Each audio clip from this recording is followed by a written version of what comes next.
ओम सर्वे भवन्तु सुखिनः सर्वे सन्तु निरामय सर्वे भद्राणि पश्यन्तु मां कश्चित् दुःखभाग् भवेत्। प्रेमानुरागी भक्तगण, सीता सावित्री जैसी माताएं, ध्रुव प्रहलाद जैसे नन्हे मुन्ने बच्चे,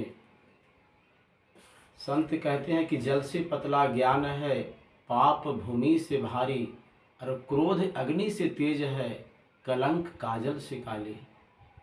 ज्ञान जल से भी पतला है और ज्ञान का इतना बड़ा महत्व है कि छोटे छोटे घराने में जन्मे हुए बाल बच्चे भी ऊंचा स्थान प्राप्त कर लेते हैं, अच्छा सीट प्राप्त कर लेते हैं, बीडीओ बन जाते हैं, सीईओ बन जाते हैं और अच्छा धन प्राप्त करते हैं। इसलिए ज्ञान ही परम धन है। हर एक जीवों को ज्ञान के पीछे भरपूर प्रयास करना चाहिए। आखिर यज्ञ क्यों किया जाता है? यज्ञ करने का महत्व क्या है?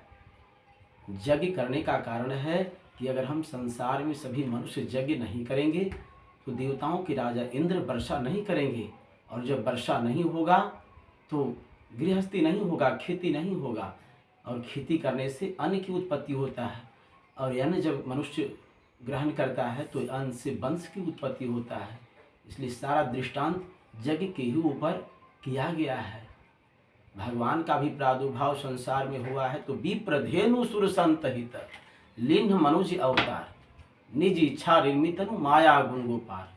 यानी ब्राह्मण की रक्षा करने के लिए, गौ की रक्षा करने के लिए, देवताओं की रक्षा करने के लिए, संत की रक्षा करने के लिए, धर्म की रक्षा करने के लिए भगवान हर युग में प्रकट होते हैं और अधर्मियों को संहार करते हैं और धर्मात्माओं की रक्षा करते हैं। साधु पुरुषों का उद्धार करने के लिए, पाप कर्म करने वालों को विनाश करने के लिए और धर्म की अच्छी तरह स्थापना करने के लिए भगवान संसार में मनुष्य को भेजे हैं।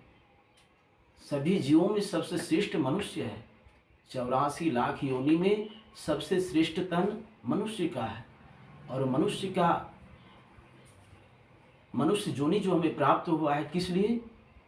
ताकि मैं इस जन्म में अत्यधिक भगवान का सुमिरन करके और हरि की पदवी की प्राप्ति करूँ, हरि पद की प्राप्ति करूँ।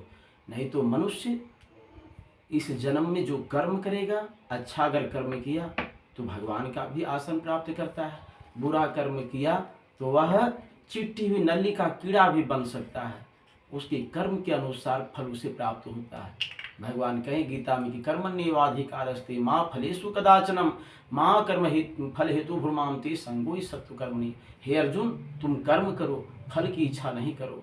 तुम अगर अच्छा कर्म करोगे तो फल तुम्हें अच्छा ही मिलेगा।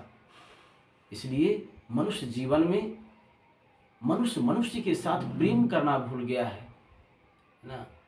जबकि देवताओं के स्थान में भी कितने जीव हैं जो उसका स्वभाव है एक दूसरे को खा जाना, मार देना, लेकिन वह अपना स्वभाव को छोड़ देता है। जैसे चूहा, गणेश जी का वाहन क्या है? गणेश जी का वाहन है मूसा, और मूसे को खाने वाला क्या है? वहाँ शंकर जी के गले में सांप है, लेकिन वह नहीं खाता है।